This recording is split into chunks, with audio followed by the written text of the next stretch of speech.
I call Ron Mark. Thank you, Mr Speaker. It gives me pleasure to be able to rise on behalf of New Zealand First and speak to this appropriations bill. Mr Speaker, I'd like to be able to get up and talk about something positive, but unfortunately we have a job to do, and New Zealand First and I have police as one of my portfolios. And I need to say on behalf of New Zealand First that we are disappointed. We're disappointed that the police budget continues to be, or the government's budget for police continues what we see as a flatline policy. We're disappointed that this budget continues what is essentially a funding freeze, which is now stretched out to 6 years. And as a consequence, New Zealand has now seen a new age of policing that we saw once before in the INSIS era, where we're having senior police officers telling us that they're going to have a computer catch crooks at night. Today, we are seeing the thin blue line get stretched to the point of almost becoming emaciated. And we're seeing flyby patrols being talked about. And one new phenomenon we're seeing in this budget as a result of the funding that's been appropriated is policing by warning and police concentrating staff in big centres at the expense of small-town New Zealand and rural communities. Mr Speaker, it actually doesn't matter really what the government says it has done or what this budget is going to do. And it really probably doesn't matter what New Zealand First has to say. We could say that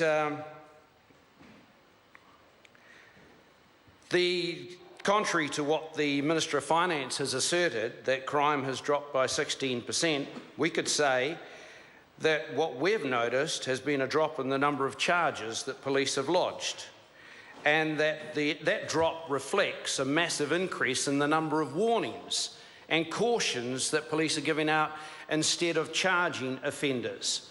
We could point out that the official statistics, and let me assure you, it has not been an easy task to get these statistics, but we have got them. Those statistics we have obtained show that the percentage of incidents that police have attended that result in arrests has plummeted from 16.5% in 2007 to 13.5% in 2015. That from 2008, the total number of incidents police have attended has risen from 420,000 to 525,000 in 2015, up 150,000 or more than 20%. And that of these incidents, the number of arrests made during the same period has dropped from 72,000 to 69,000 in 2015.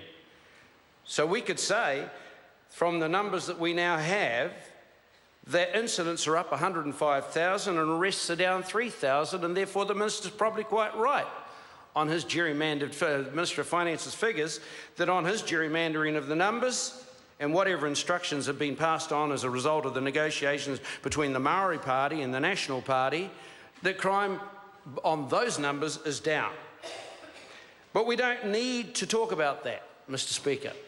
All we really need to do is look at the evidence that we're seeing in the newspapers daily now about the result in provincial New Zealand. And we can find the evidence in those media reports. For example, Radio New Zealand, 23rd of June, small towns becoming lawless, says business people in Kawakawa, Kaikohi, and Kaitaia. That the flying squad approach is not working, that criminals are getting younger and bolder. Why? Because they know they're not going to get caught. That Kaikohi Business Association spokespeople are saying that there is no police presence in the town. The head of the Kaikohi Community Board is reported by Radio New Zealand saying that the community is, quote, at the mercy of marauding gangs of youth. They know where the police are and where they are not, when they are not around. That youths are running in, grabbing whatever they want, assaulting shopkeepers while they're doing it, and doing it at liberty. Exactly the same thing that we're seeing reported out of Auckland. But it's not just there. Look at Hastings. Their district council is looking to expand its city-assisted community patrol initiative at further cost to the Hastings ratepayers by about $1 million. And this is Hastings. The Mayor of Hastings is Lawrence Yule, A man who the National Party has been having quiet conversations with about replacing Craig Foss, because they know Lawrence is highly respected and he's a deep-seated National Party member and supporter. He doesn't take shots like this on behalf of his community just for the love of it, because Lawrence is well known for not actually wanting to criticise the national governments over years. But it's not just him. Rolly Ellis from Tararua. Now we have a banded group of 18 mayors, primarily in rural New Zealand, provincial New Zealand, saying that the big cities are getting the attention. So however this budget is shaped out and however we sell it, you've got to say that the Minister of Police must be grinding her teeth at the back, looking at the Minister of Finance and the Prime Minister and saying, what the hell are you trying to do to me? Because these frozen budgets are having a serious impact on rural provincial New Zealand. Have a look at what is being said in Masterton. Masterton, we've got reports of burglars now. Burglaries have struck Masterton more than 11 times in the last week. This is Monday, 13th of June. Some cases stealing from the bedside of sleeping homeowners. Now, warning, Mr. Speaker, we know, and it was good to have the Minister of Police confirm that we were correct over here, we know that burglary is an entry-level crime. It starts at burglary of an empty house or a house that's not occupied at the time. It progresses to burglary at night when people are home.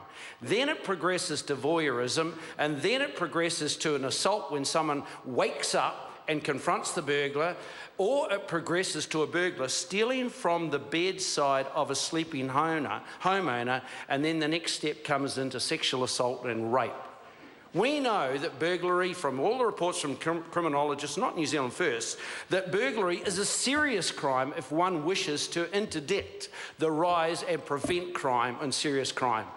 But we don't see that this budget is going to do that. We don't think these appropriations are going to do that, and we certainly do not see that the reports that we're reading repeatedly in the newspaper about the concerns of rural provincial New Zealand are going to address the problems that rural provincial New Zealand is focusing. There's a serious article there, and Senior Sergeant Gordon Crawley has said 4 cases of burglary had entered the unlocked house at night while the owners were asleep and had stolen small portable items such as cell phones and cash right beside the sleeping victim. That has got to be a massive alarm, and if I was the Prime Minister, I'd be explaining myself to the rest of the Cabinet as why the budget hasn't been increased. Look, Mr. Speaker, New Zealand First has a track record, and in conjunction with our time in coalition with the National Party and the National Government, and in our time with the Labor Party government, we did everything we could to increase police numbers. But it's not just about increasing police numbers. It's making sure that the police presence is out there and that it's been seen. I want to summarise by saying this. Between 1997 and 2005, I had the opportunity to spend time with law enforcement agencies in the United States, Chicago, LA, San Francisco, Arizona. I spoke to, of all people, Chief William Bratton, who was LAPD's Chief of Police, a formerly very successful Chief of Police for NYPD. He said that policing hasn't changed. It's about feet on the beat, prevention, intervention, and enforcement. It's about the 3 R's: random patrolling, rapid response, reactive investigations, and it's about creating a presence in the street and a certainty that if you're going to commit crime, like bash a shopkeeper on the head and steal the cigarettes, you will be caught, and you will be arrested, and you will be charged, and you will be convicted. He also gave one further warning, if I might, with the time I have. He said, the evidence is clear, LAPD, that arrests increase. As arrests increase, crime decreases. He also says, here's a warning, when you take police away and you reduce the numbers or you create, they're too thin on the ground, he said this: stranger policing results when too few are asked to do too much with too little for too long. Stranger policing creates a disconnection between the police and the public, undermining trust, particularly in minority communities, so increasing the incidence of crime. We're disappointed in New Zealand First, Mr. Speaker. We expected this Prime Minister, the Minister of Finance, to appropriate more to the police budget. But what we did not expect to see with the appropriations that have been made is a thinning out of the numbers of police in rural provincial New Zealand, where they are so desperately needed to ensure the safety of those communities. Speaker. I call Alistair